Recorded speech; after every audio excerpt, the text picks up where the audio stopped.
Welcome back. आज हम जानेंगे कि ब्रिटिश और इंडिया अपनी आर्मी के अंदर नेपाली गोरखा को क्यों रिक्रूट करते हैं, इसके बारे में बात करेंगे। जानने वाली बात तो आपको अभी तक पता चल चुकी होगी। आज हम सिर्फ और सिर्फ इन दो कंट्रीज के बारे में बात करें, क्योंकि इन दोनों कंट्रियों के पास गोरखा के काफी सारे जवान हैं और कई सालों से काम करते हुए आ रहे हैं। नेपाली गोरखा क्यों इतनी इंपॉर्टेंट है इंडिया के लिए और ब्रिटिश के लिए, आइए जानते इस वीडियो के, फिर आपके साथ शेयर करते कुछ इंपॉर्टेंट बातें। ये बात 200 साल पुरानी है। ब्रिटिश ईस्ट इंडिया कंपनी बहुत ही तेजी से भारतीय उपमहाद्वीप की ओर बढ़ रही थी। गोरखा साम्राज्य भी उसी दौरान अपने वर्चस्व को साबित करते हुए गढ़वाल, कुमाऊं, सिक्किम और उस वक्त की अंग्रेजों की मिल्कियत अवध को अपने अधीन करना चाहता था। दोनों की हुकूमतें पीछे हटने को तैयार नहीं थी और उनकी यही जिद उन्हें जंग के मैदान में ले आई। और गोरखाओं ने जब अपने रास्तों पर से रहे तिब्बत और अंग्रेजों के बीच के व्यापार पर रोक लगाई तो फिर हुआ एक महायुद्ध, एंग्लो नेपोलीज वॉर। गोरखा साम्राज्य, जो कि आज के समय में नेपाल है, 1814 में अंग्रेजों से 1500 किलोमीटर फैली हुई जमीन पर लदा। अंग्रेजों का पलड़ा हर महीने में भारी था।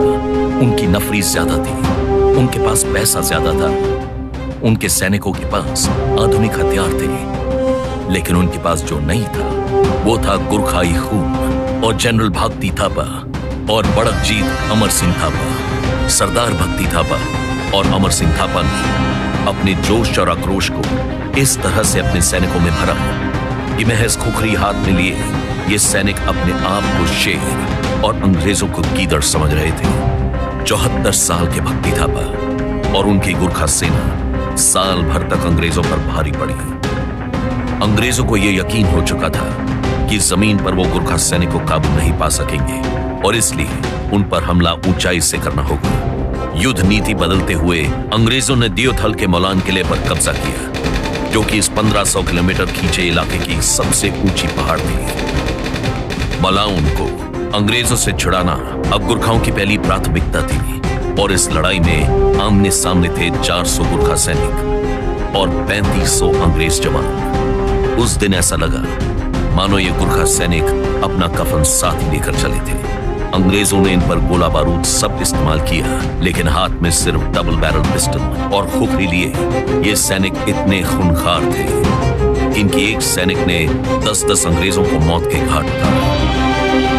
भले ही ये युद्ध के अंत में अंग्रेजों की जीत हुई, लेकिन गोरखा सैनिक की बहादुरी के वो कायल हो चुके थे। और यहां से शुरू होता है गोरखा रेजिमेंट का इतिहास।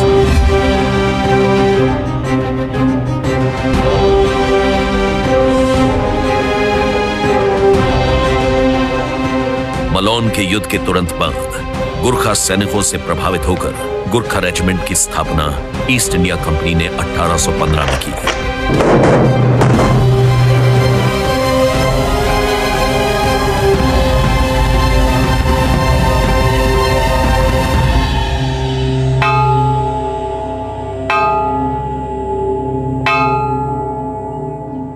बलिदान का ये जज्बा, खुखरी की धार और दुर्गा मां का आशीर्वाद लिए जब ये गोरखा आगे बढ़ता है तो दुश्मन लड़ना तो दूर, आंख मिलाने से भी कतराता है।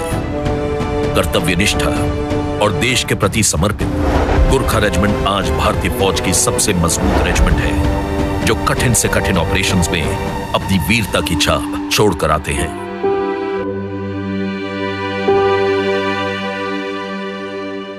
अगर हम ब्रिटिश के बारे में बात करें तो ब्रिटिश जब इंडिया आया था, यानी हिंदुस्तान आया था, जब पाकिस्तान, बांग्लादेश और इंडिया एक साथ था, तो तब ब्रिटिश की लड़ाई हुई थी गोरखा से। जब इस टाइम पे गोरखा किंगडम था तो वहां पे इनकी लड़ाई हुई। जब वहां से ब्रिटिश हार चुके थे तो ब्रिटिश ने यह फैसला किया कि नेपाल के कुछ जगह हम इंडिया में शामिल करेंगे और उसके बाद एक संधि साइन हुई। इस संधि के बारे में आपको पता होगा, जो 1814 से लेकर 1818 के बीच में शायद हुई थी, 2 साल के बीच में हुई थी, 1815 से 1816 या 2017 तक हुई थी। तो अब यहाँ पे ये बात करें, जब पहली बार की लड़ाई हुई थी तो पहली बारी में क्या थी कि नेपाल से कई सारी जगहें ले ली गई थी। जिस टाइम पे नेपाल एक ग्रेटर नेपाल था, तो नेपाल से काफी सारी जगहें लेके उसको इंडिया में शामिल कर दिया गया था। अभी रिसेंटली एक नई न्यूज आई है कि नेपाल के गोरखाओं को चाइना अपनी आर्मी में शामिल करने वाला है, और यही बात इंडिया को काफी जो है गटक रही है कि यार कैसे नेपाली गोरखा जा सकते हैं। वैसे अगर हम गोरखास की बात करें तो गोरखा जो है इंडिया के भी है, नेपाल के भी है, बट नेपाल के जो गोरखा है उनको रियल गोरखा माना जाता है, रियल गोरखा है हीरोज माने जाते हैं, और इसी वजह से वो दोनों तीनों कंट्रीज के अंदर काम करते हैं। अगर रिपोर्ट आपको अच्छा लगा है तो वीडियो को लाइक करें,